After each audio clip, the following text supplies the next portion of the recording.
मित्रों, कांग्रेस पार्टी ने 1,17,000 करोड़ दिया था। भारतीय जनता पार्टी की सरकार ने 5,56,000 करोड़ रुपया दिया है। मगर उनको कांग्रेस पार्टी अच्छी लगती है, भाजपा पार्टी के साथ से बाहर निकल आए।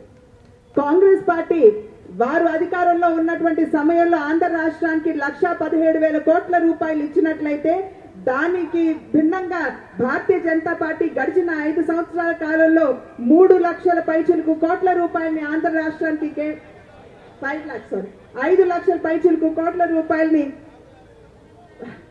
5,56,000 కోట్ల పైచిలుకు కోట్ల రూపాయలని ఆంధ్ర రాష్ట్రానికి కేటాయిస్తే ఇవాళ భారతీయ జనతా పార్టీ కంటే కూడా కాంగ్రెస్ పార్టీ ఇవాళ చంద్రబాబు నాయుడు గారికి చాలా ముద్దుగా కనపడుతుంది।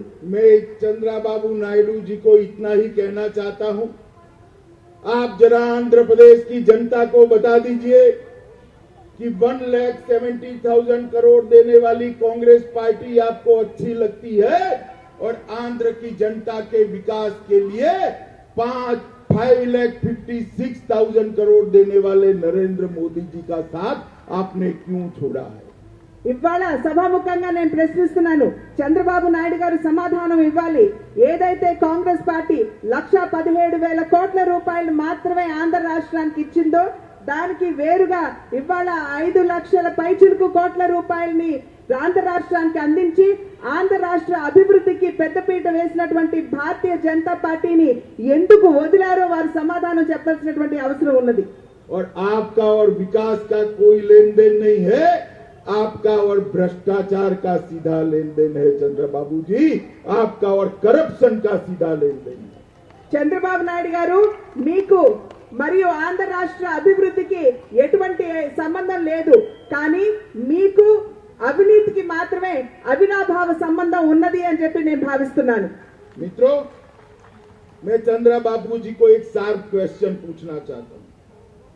आपका क्षेत्र रायलसीमा के अंदर 14 साल आप मुख्यमंत्री रहे, एक भी इरिगेशन प्रोजेक्ट आपने शुरू किया है तो जरा इसका नाम रायलसीमा की जनता को बता दीजिए।